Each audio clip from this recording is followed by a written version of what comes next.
May walang pumansin ng matrix niya.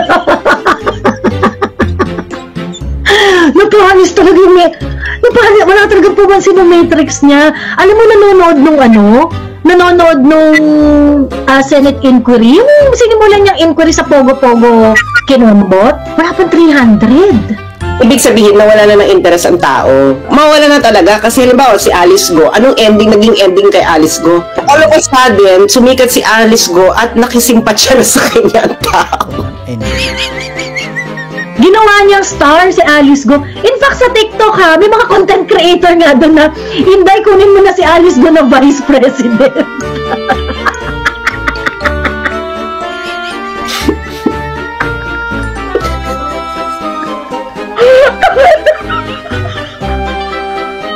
It's all your fault, Lisa!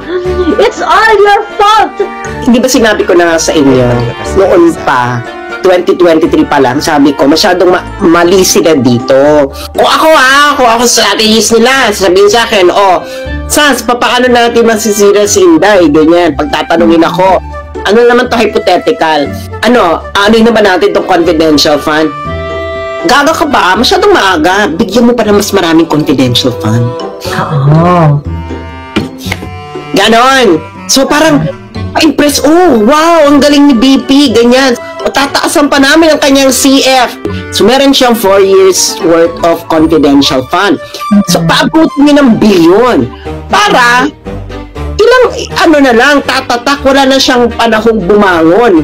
Hindi niya wala na siyang panahong tumawag kay John Wick. True. Ang issue nyo na lang sa kanila, yung confidential pa ng December, bakla mapapagod ang tao. Pagod na yung tao na parang ano ba yan, paulit-ulit. Parang kay Alice Go, mas matindi nga yung kay Alice Go, meron pa kay Chinese Spy. Ano na nangyari dun sa Chinese Spy ninyong Angel?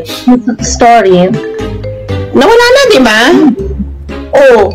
Tapos, ngayon, binawasan nyo pa yung pera ni Inday. Dapat, kung gusto nyo ilagay sa bitag ang isang politiko, lagyan nyo ng maraming pera. Yun ang nature ng Pilipino. Makikisimpatize tayo doon sa underdog Ang ginawa nila, like yung kay Alice Go, dumating na yung punto na sobrang underdog na ni Alice Go. Some are really rooting for her already. Pagdating kay Inday, talagang kitang-kita ng mga tao yung panggigipit nyo kay Inday. In fact, dumating pa nga sa punto na, ano ba naman yan, yung mga panggigipit kay Inday, talaga ang nag-iiyakan na at nag-aarayan na sa panggigipit sa kanya, yung mga supporters niya. Parang kailan ba lalaban yan si Inday? Ganyan-ganyan. They are really making a hero in this narrative. And that is their big mistake pagdating doon sa optics level nitong mga nangyayari. Kasi they're really going to make a hero out of Inday sa lahat ng pambabalahura at pang-aaping ginagawa nila. Sabi ni Paige, hello Sas and Joey, just had the courage to listen to you both today. It's so stressful what's going on in the Philippines and I can't stand it. Alam niyo, dapat matuwa nga po kayo sa mga developments. Di ba nagpaplano na sila mag-file ng impeachment? Ito na yung last card nila After ng impeachment, ano pa bang iba nilang tricks? Pag hindi nila na-impeach si Inday, what's gonna happen? What doesn't kill you make you stronger. Di ba, Sas? Ano bang tingin mo gagawin nila after nitong impeachment proceedings na to? What else? ICC. Pero malayo yan. Malabo. Gusto nila idawit si Inday din sa ICC. Hindi nga siya dawit doon. Alam mo, pero doon sa original, isinama siya. So, alam mo na kung ano mga balak nila. Kaya nga si Trillanes nagmamadali. Na i-impeach nyo yan. Tapos ngayon, nagpapasahan na sila. Di ba nagpapasahan na sila kay Inday? Sabi ng NBI, ombudsman. Sabi ng DOJ, ombudsman lang daw pwede makapag-suspend kay Inday. O sabi ng ombudsman, wala naman kayong investiga doon sa ginawa ni Inday. Wala na kayo. So ngayon, ano pa? Wala kayong hawak kay Inday. Do you know what?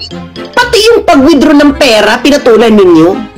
Hindi man lang kayo nakasilip kung totoong magnanakaw si Inday, hindi naman lang nasilip ang kanyang bank account, ang kanyang properties, kung ano itong mga properties na ito. May utang pa nga sa kanila yung isa dyan sa mga Naningil pa nga ng utang na 9 million. Yung pinanalo namin is isang kakamping in disguise. Lahat ng mga plataforma ni Lenny noon, ginagawa niya ngayon. Kaya kayo tahimik. Mga tanga talaga itong mga kakamping. Unang plataforma ni Lenny, ayuda, o ginagawa ni Marcos. Gusto niya, be like Ukraine. Yun yung plataforma niya. Anong ginagawa ni Marcos? Be like Ukraine. Be like Ukraine. Yun ang mga plataforma iniwasan namin, kaya pinili namin sa BBM kasi yun ang sabi niya, tanga kayo. Iba yung platform niyang binibitawan niya ng election. We want unity and continuity. Pero ano ang ginawa nila? Nag-traitor sila.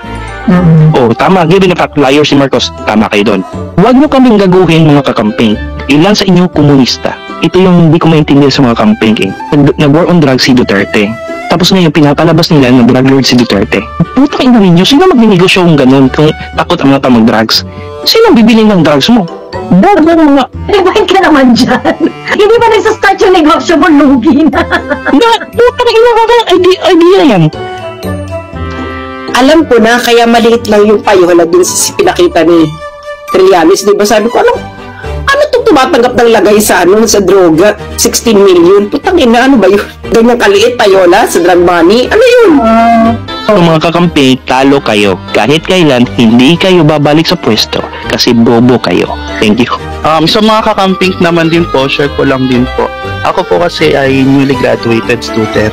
Yung ugali po ng mga kakamping is nai-input din po nila talaga kahit sa eskwelahan at sa mga student council. Nagkaroon po kasi kami ng president na pumoto po kay Sara and kay Bongbong po yung 2022. At siya lang po dun sa pinaka-party niya yung bumoto po. And then, during his term po, talaga pong tinitira siya ng mga camping po, as in lahat po ng butas. Para ginurgur po siya nung term niya. Dahil lang po dun sa naging vote niya nung panahon po. Kahit po kasi mga kaklase ko, ganun din po sila. Bihira po, sa totoo lang, sobrang tahimik ng mga bumoto po kay Sara at kay BBM po nung panahon na yun. Kung paano sila mag-cancel, sobrang kakaiba po talaga. And how they act, sobrang entitled na parang sila yung pinaka highest form of human evolution. Yung sa ginagawa nila na yan, I don't think makukuha rin nila yung simpatsya ng mga tao na totoong concern sa bayan. Kasi if they think that their election heartache is bigger than the injustices that is happening right now, the disrespect on rules and law, illegal acts of this government na nagpa-perpetuate, yung power tripping and everything, if they think that their election heartache is bigger than those, hindi talaga namin kayo makakausap, hindi talaga tayo magkikita ng mata sa mata, diba? So isa lang ibig sabihin yan, hindi prinsipyo ang pinaglalaban niyo. Kulto. Correct. Good evening po. Good evening, Michelle. Nung nanalo sila nung 2022, sobrang taas ng hopes ko.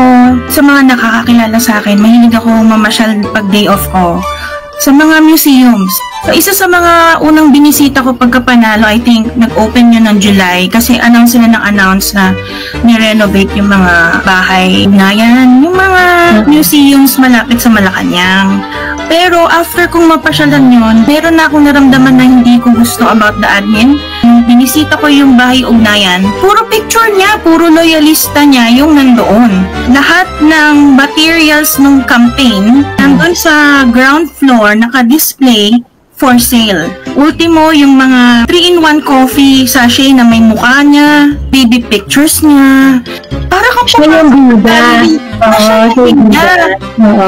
Kaya ako passionate kasi marami akong nakaaway na kamag-anak ko mismo, mga close family friends, defending BBM. So, masakit sa loob ko na ganito yung tinayaan ko ng pangalan ko. Meron talagang mas masahol pa pala sa mga nakaalitan ko sa mga kakampings. Meron palang mas masahol pa yung mga totoong loyalista. Kasi yung loyalista talagang blind sila. Correct, ayun. At kung ano man ang klaro ngayon, ang klaro talaga ngayon, ay Diyos ko po, hindi na tayo pwedeng mag-stay sa ganitong sitwasyon. Yung mga movement naman talaga, yung talagang massive change, hindi naman mangyayari yan ng isang araw lang eh. So, we also have to take into consideration na mahabang proseso ito. Pero, yung fact na mapapakita na natin, if people are already going out on the street, expressing their disgust, expressing their sentiments, kailangan maipakita natin yun. Kailangan ma-establish talaga natin na ito yung boses ng tao. Ganun. Kasi ngayon, ang mga question pa ngayon, marami ba kayo? So, kaya nga dapat, yung effort should lean towards making it undoubtedly majority's aspiration. Dapat pakita natin na ito ang aspiration ng majority, ito ang gusto ng majority na mangyari. So, we really have to show up. Whenever there are things like this, kailangan mapakita talaga natin na merong pumupunta. Ngayon, hindi ang goal dyan hindi yan yung para, hindi dapat marami or attendance check, dapat ganun. No, we just do it, and whenever it is done, may nag-show up na mga tao until we are really able to draw everyone, convince everyone to get out on the street and really demand for a change. So, isa rin natin yung expectations natin sa makatotohanang expectation, because revolution will not happen overnight. But we can educate more people, make them understand of the situation and what we can do about it. Ayun. May kwento ako, May kwento ako. Kada Congress naman kasi, pero mga budget insertions talaga yung mga yan. May mga may mga carrot sila for different congressmen. So ngayon, pagka kunwari, malapit ka sa kalan, meron kang makukuha. Pagka ganun ang mangyayari sa Congress natin, hindi transparent kung kanino napupunta yung pondo, kanino binibigay. Hindi raw kasi po pwede for public consumption yan kasi may mga deliberation daw na nangyayari. Pero I think, I vehemently disagree. Kasi, pagka kunwari, meron kang carrot, paano magkakaroon ng legitimate debate sa Senate at saka sa House of Representatives na parang, bigyan ka ng budget dito, bumoto ka ng yes, ganyan. Diba? Kung magkakaroon ng mga ganunan, you use the budget in order to gain numbers, gain X number of support, ganyan. Wala nang debate. Pag House Speaker ka, ikaw yung may hawak ng budget, ikaw magdi-distribute kung kani-kanino. That power should be challenged Kasi dapat yung House Speaker, administrative lang yung ginagawa mo. Sino ang mauupo dito sa mga committee na ito or what not, ganyan. Pero dapat wala kang control kung paano i-distribute ang budget within the House of Representatives. Dapat alam namin kung paano umiikot yung pera nyo dyan. And it is important because your ultimate duty is to represent our voices. Your ultimate duty is to debate. Pag-usapan ninyo, mag-away-away kayo sa pamamagitan ng gawa ng desisyon na higit na makakabuti para sa mas nakararami. Since kahawak ang budget, ganyan. Hawak na House Speaker. O sige, pag bumoto kayo dito, meron kayong 20 million sa akap. Kahit meron mga legitimate questions sa mga measures, hindi nyo nako-questionin kasi nabayaran mo na ng mga ng pondo na-prioritize mo na yung kakampi mo And so, that is why, sa totoo lang, siguro kung kunwari hindi man tayo mag-change into a parliamentary system, if they really want the faith of the people to be restored in the House of Representatives, buksan nyo ang libro nyo, mga putang ina nyo.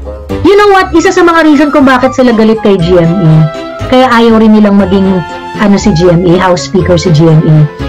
Nung naging House Speaker si GMA, nung panahon ni PRRD, ang ginawa niya, yung budget, hinati niya ng pantay-pantay sa lahat ng kongresista. That should be the standard. Kung ano man yung budget yung hatiin niya, pantay-pantay, walang sobra, walang kulang. Para-paras kayong representative dyan Bakit? Kasi nga, para magdebate kayo, para magtalo-talo kayo, para mag-usap-usap kayo talaga dyan kung ano talaga yung dapat gawin. Di nila nako-contradict. Hindi na sila magko-contradict kasi syempre, ba't sila magko-contradict bibigyan sila ng budget ni Speaker. Kaya sila honorable kasi you expect them to think of the welfare of the people. They're not going to think of the welfare of the people if they can get this much of money after voting a certain way. Pupunta ako sa EDSA mamaya, mag-end live na ako siguro ng mga 6:30. Ayan. Ate Joey, last question. May magagawa ba tayo as a Filipino to change yung sistema na ginagawa nila sa Kongreso and Senate when it comes to sa budget and yung... Yeah, I think so. Itong ginagawa natin itong pag-EDSA natin, ang kalaban ay ang Malacanang at ang HOR.